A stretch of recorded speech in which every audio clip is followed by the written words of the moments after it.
नमस्ते, मैं डॉक्टर जगदीश आहिर। आज हम फंगल इन्फेक्शन के बारे में डिस्कस करेंगे। फंगल इन्फेक्शन के और भी कॉमन नाम जैसे कि टीनिया, रिंगवर्म या तो दाद के नामों से भी जाना जाता है। आज हम यह भी डिस्कस करेंगे कि फंगल इन्फेक्शन हमारे शरीर में कैसे इफेक्ट करता है, फंगल इन्फेक्शन का ट्रीटमेंट कैसे करें और फंगल इन्फेक्शन बार बार होने से कैसे रोका जाए। फंगल इन्फेक्शन हमारे शरीर के किसी भी पार्ट में हो सकता है, बट मोस्ट कॉमन पार्ट जो है वो है बॉडी फोल्ड्स, यानी कि एक्जिला में होता है। एक्जिला यानी बगल, ये जांघों में काफी कॉमनली होता है, गर्दन में भी होता है और पेट के भाग में भी होता है। उसके अलावा ये नाखून में भी हो सकता है, चेहरे पे भी हो सकता है और हाथ और पैरों के तलवों में भी हो सकता है। अब हम डिस्कस करेंगे कि फंगल इन्फेक्शन कैसा दिखता है। जिस पेशेंट में फंगल इन्फेक्शन होता है उसमें लाल कलर का गोल चट्टे यानी कि निशान की तरह दिखता है।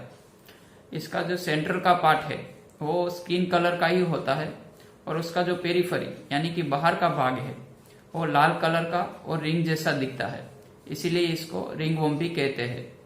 लालाश के अलावा इसमें कभी कभी स्केलिंग भी देखने को मिलता है जो ड्राई स्किन की तरह होता है और उसके अलावा कभी छोटे छोटे लाल दाने भी देखने को मिलते हैं। फंगल इन्फेक्शन में काफी ज्यादा खुजली होती है जो काफी परेशानी करती है। फंगल इन्फेक्शन एक फैलने वाली बीमारी है जो एक मरीज में से दूसरे मरीज में स्प्रेड हो सकता है। कैसे स्प्रेड होता है? कॉमन टॉवल यूज करने से, कॉमन कपड़े यूज करने से, या तो कपड़े शेयर करने से, या तो फिर क्लोज बॉडी कॉन्टेक्ट से एक पेशेंट में से दूसरे पेशेंट में स्प्रेड हो सकता है। उसके अलावा एक काफी स्प्रेड होता है अगर आप डायबिटीज के मरीज है। डायबिटीज यानी शुगर में और भी काफी सारे इन्फेक्शन जो है वो स्प्रेड काफी ज्यादा होते हैं। वैसे ही फंगल इन्फेक्शन भी अगर आपको डायबिटीज है तो काफी ज्यादा स्प्रेड हो सकता है। उसके अलावा अगर आपका शरीर का इम्यूनिटी लो है तो भी ये काफी ज्यादा स्प्रेड हो सकता है। आपके शरीर में एलर्जी है तो भी ये ज्यादा स्प्रेड हो सकता है।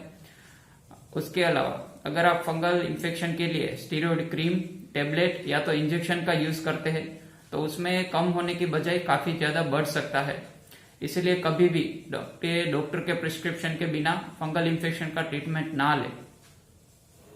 अब हम डिस्कस करेंगे फंगल इन्फेक्शन के डायग्नोसिस के बारे में, यानी दाद के डायग्नोसिस के बारे में। इसका डायग्नोसिस काफी आसान है, आपके डॉक्टर इसको देखते ही पहचान जाते हैं। उसके अलावा काफी कुछ कम पेशेंट ऐसे होते हैं जिसमें कुछ कंफ्यूजन होता है, उसमें हम स्किन टेस्ट एडवाइस करते हैं। अब हम फंगल इन्फेक्शन के इलाज के बारे में बात करेंगे। फंगल इन्फेक्शन का जो ट्रीटमेंट है वो दो पार्टों में हम देखेंगे। पहला जनरल मेजर्स एंड दूसरा मेडिकल ट्रीटमेंट। पहले मैं आपको जनरल मेजर्स के बारे में बताऊंगा। जनरल मेजर्स आपके लिए काफी इंपॉर्टेंट है क्योंकि इससे आपको दो फायदे होंगे। पहला तो आपका फंगल इन्फेक्शन जल्दी ठीक होगा और दूसरा फंगल इन्फेक्शन दूसरी बार नहीं होगा। इसमें ध्यान रखने वाली बात यह है कि आपके जो कपड़े हैं वो कॉटन के ढीले और सूखे कपड़े पहने, क्योंकि उसमें पसीना जल्दी सूख जाता है और फंगल इन्फेक्शन स्प्रेड भी कम होता है।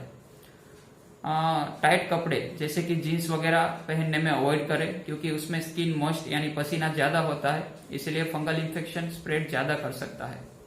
अगर आपका वजन ज्यादा है तो उसको कम करने की कोशिश करें, क्योंकि जिन लोगों का वजन ज्यादा होता है उसके फोल्ड्स में फ्रिक्शन या तो पसीना ज्यादा बनता है, इसलिए फंगल इन्फेक्शन बार बार होता रहता है। इसके अलावा आप जो कपड़े पहनते हो एकदम ड्राई रखें, बिल्कुल भी मॉइस्ट नहीं होनी चाहिए और डेली हाइजीन का ख्याल रखें, फ्रिक्वेंटली हैंड वॉश करें। उसके अलावा अगर आपको फंगल इन्फेक्शन है तो आपके जो कपड़े हैं वो अलग से वॉश करें और कपड़े शेयर करने में अवॉइड करें। उसके अलावा अगर आपको फंगल इन्फेक्शन है तो नाखून से स्क्रैच करने में अवॉइड करें, उससे आपको दो प्रॉब्लम हो सकती है। पहला तो जो फंगल इन्फेक्शन है वो नाखूनों में हो सकता है और दूसरा जो फंगल इन्फेक्शन नाखूनों में है वो और कहीं जगह पे आप स्क्रैच करेंगे तो वहां पे भी स्प्रेड हो सकता है। नाखूनों के साथ यह प्रॉब्लम है कि अगर एक बार नाखून में फंगल इन्फेक्शन लग गया तो उसका ट्रीटमेंट काफी लंबे समय तक लेना पड़ता है। अब हम मेडिकल ट्रीटमेंट के बारे में बात करेंगे। फंगल इन्फेक्शन का मेडिकल ट्रीटमेंट दो तरीकों से किया जा सकता है, या तो आपके डॉक्टर आपको क्रीम प्रिस्क्राइब करेंगे या तो टेबलेट या तो दोनों का कॉम्बिनेशन। अभी एंटी फंगल दवाइयों से फंगस का रेजिस्टेंस काफी ज्यादा बढ़ गया है।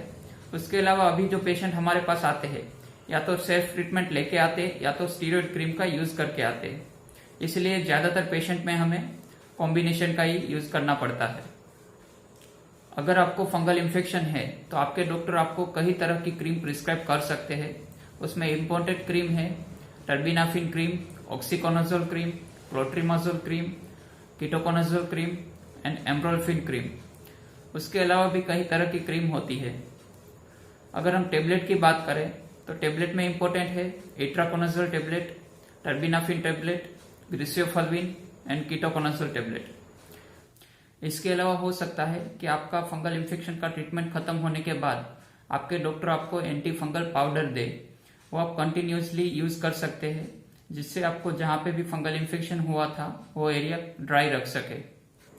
और एक बात ध्यान रखने वाली यह है कि पहले जो फंगल इन्फेक्शन का ट्रीटमेंट था वो काफी आसान होता था, बट अभी सेल्फ ट्रीटमेंट ज्यादा बढ़ गई है और स्टीरॉयड का यूज भी काफी ज्यादा बढ़ गया है, इसलिए ट्रीटमेंट भी थोड़ी डिफिकल्ट हो गई है।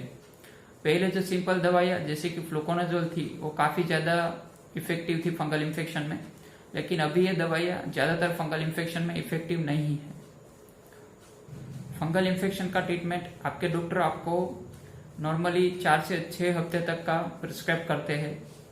ज्यादातर केस में आपने देखा होगा कि 80 to 90% फंगल इन्फेक्शन 2 हफ्ते में ही क्योर हो जाता है और कुछ केस में 100% 2 हफ्ते में क्योर हो जाता है। लेकिन आपके डॉक्टर आपको 4 से 6 हफ्ते का ट्रीटमेंट प्रिस्क्राइब करते हैं। उसका रीजन यह है कि कुछ जो फंगल के कीटाणु हैं वो आपके स्किन में रह जाते हैं जो आपको नजर नहीं आते हैं। उसको नष्ट करने के लिए आपको थोड़ा लंबा ट्रीटमेंट यानी कि 4 से 6 हफ्ते का देना पड़ता है। और एक इम्पोर्टेंट बात यह है कि अगर आपके फैमिली में और किसी को फंगल इन्फेक्शन है तो कोशिश करिए कि सबका ट्रीटमेंट एक साथ किया जाए, क्योंकि आगे पीछे ट्रीटमेंट करने से बार बार ये फंगल इन्फेक्शन एक में से दूसरे मेंबर को हो सकता है। इस वीडियो में मेरी यही कोशिश रही है कि मैं आपको दाद यानी कि फंगल इन्फेक्शन के बारे में पूरी जानकारी दूं। अगर फिर भी आपको कोई क्वेश्चन है तो आप मुझे कमेंट सेक्शन में पर्सनली क्वेश्चन कर सकते हैं, मैं उसका जवाब पर्सनली देने का ट्राई करूंगा। पूरा वीडियो देखने के लिए आपका धन्यवाद। अगर आपको वीडियो पसंद आया है तो please do like, share and subscribe my YouTube channel. Thank you.